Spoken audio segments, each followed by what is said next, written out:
Carman's library began in 1943 when the Carman Young Citizens Group collected some books and displayed them in F.W. Humphrey's drugstore. Our library has moved through various locations since then, including the Memorial Hall.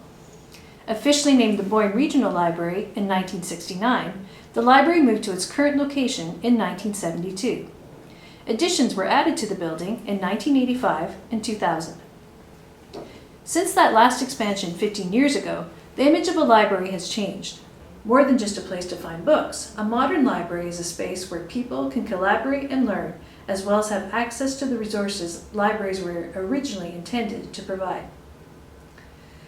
The Boyne Regional Library currently has the highest circulation per capita of Manitoba libraries outside of Winnipeg.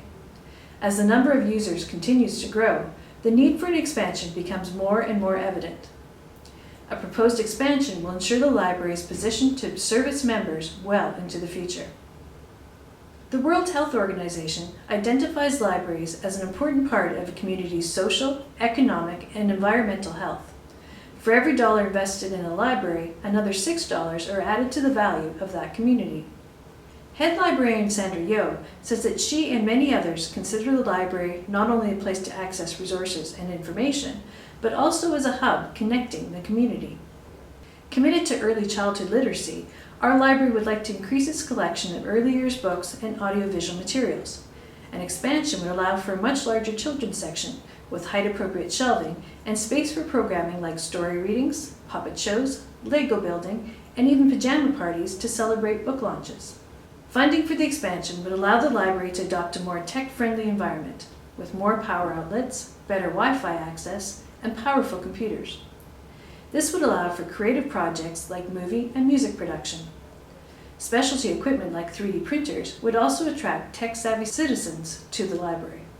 Continuing education would be offered, such as tech-based learning programs for children, teens, and seniors. More space in the library would allow for better collaboration with community organizations and space for such activities as book talks, language lessons, local talent displays, game nights, and workshops. An expanded bulletin board area and a comfortable meeting space would allow the library to play an even bigger role in connecting our community. The library expansion will allow staff to better partner with organizations, town and municipal councils, and businesses to host events and provide information to the people in our community. In addition to more space for resources and programming, the proposed renovations include updates to various facilities. The book return, for example, becomes overflowed due to a lack of space and because the library is closed on Mondays. Other examples include the outdated washroom facilities and the building's current overall access to those with mobility issues. Longer hours and extra staff would also allow the library to provide better access to its resources and programming. The plans for the expansion would see the Heritage Building retain its outdoor appearance and interior woodwork and design features. The expansion would provide for more space on both the first and second floors. Currently, the second level of the library is only used for office and storage space, but the expansion would open it up to the public. An elevator between the floors would allow access to people with mobility issues, along with lessening the burden on library staff to move seasonal items between storage and display areas. All in all, the expansion will ensure the social, environmental, and economic benefits that literacy and good library programming provides will be realized by our community well into the future.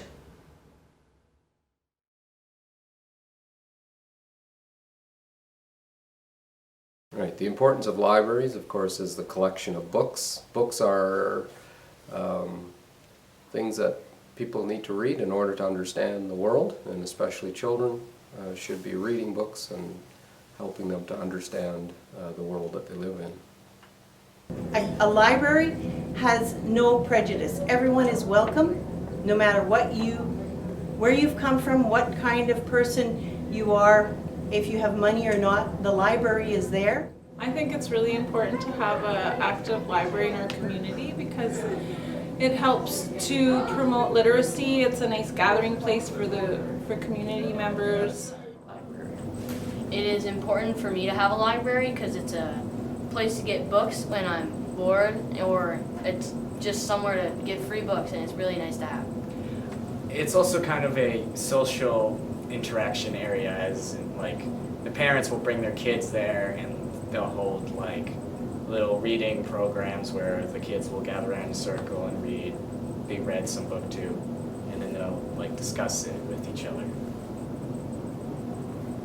It's important to have a library because it offers free books and free learning, and some people can't have. When we moved here 7 years ago, one of the very first things I did was walk down the street to the library, and I was very excited to have access to a library. When we were at the farm, we read lots, but we only had access to books from the open shelf in Brandon, so we got books in a bag and we kept them 6 weeks, and you didn't always get the books you wanted. Well, the first thing I do when I move to a new community is join the library. I read a lot, and I certainly can't afford to buy all the books I read. So for my own personal reasons, it's important. I think it's important for me, a library to be in a community, as it's one of the foundations of a community, in my opinion. I belong to the Wednesday morning group here that's been going for 30-some years, and 3 or 4 times a year we feature authors in our morning sessions, and I think it would be exciting to be able to do it in the library as opposed to just in an open space. Talked about the summer program. I like the summer program because it helps children, especially students, to continue building on their skills that they've learned at school, and they often lose many of those skills throughout the summer, so they need the opportunity to be able to continue with the reading, and a reading program is of course an attractive way of doing that for students. Well, we know that in order to become a successful student, children should be exposed to around 1,000 books as preschoolers. So I would like to see some kind of a preschool program to support that exposure to text and to talking about books.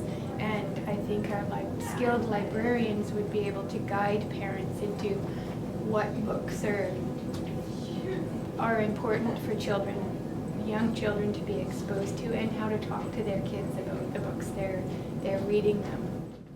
I think with an expansion too, it would create more opportunities for the library to partner up with different other organizations. I know in public health, we've partnered up with them.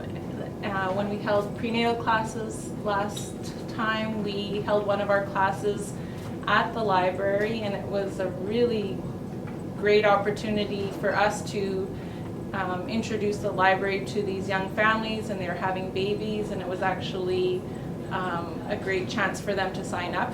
Out of the people that we brought there was some new registrants that signed up for the library, and it was a nice, quiet, and unique place to have one of our classes that was kind of relaxing, and it was just a great venue, and it was a great partnership. In one library I belonged to, there was an active literacy program for adults.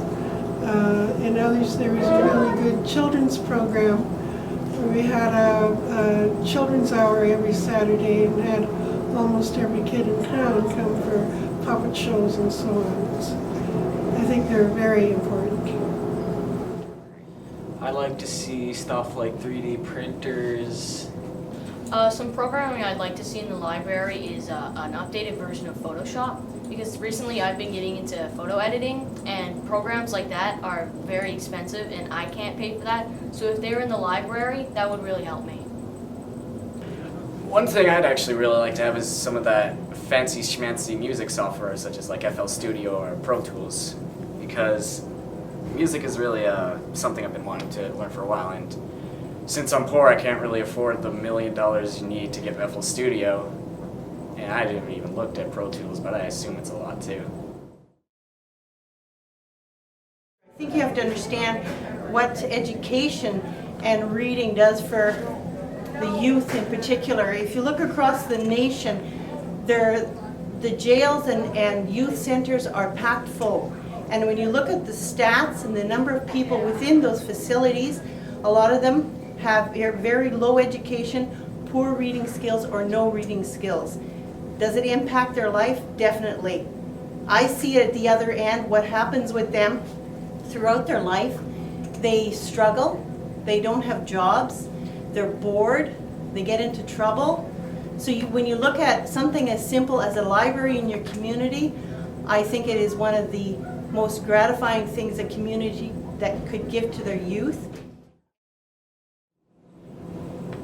I think everybody needs to learn to read, comprehend, and read well and understand. So for sure, I think young people have to have a good basis, and there's probably lots of seniors that struggle with comprehension and literacy. Yes, we gather with, we've made a lot of new friends here, and of course many of them are kind of similar age to us, and I'm quite interested in the different levels of, I guess, comprehension or reading skills or what they read, and some of them are way ahead of me as far as what they've read in the past and what they're actually interested in reading. So they're helping me to decide some of the things that I might be interested in as well too. And then we have grandchildren too that are reading, and it's really interesting to sit and watch them as they read. So we know from that on the youth side it's very important to be able to comprehend and read, have good reading skills. It is important to know how to read because it's important to know how to read in school, because you need to know what instructions you're being given. If like a teacher hands you a paper and it has written instructions on it, you need to know what you're able to do so that you can progress through school.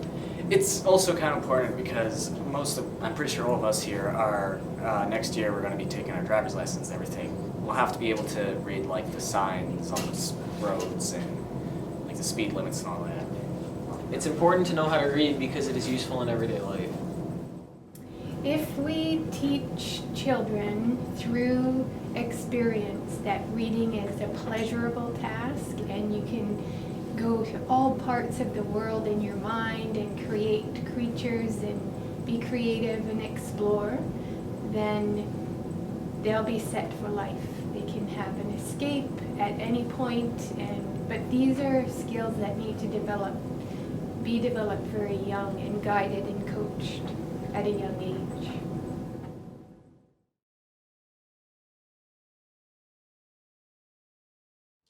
Literacy is not a luxury. It is a right and a responsibility. If our world is to meet the challenges of the 21st century, we must harness the energy and creativity of all of our citizens. Former President of the United States, Bill Clinton, made these remarks 20 years ago on International Literacy Day. The words were true then and are even truer now as libraries and communities position themselves for the future.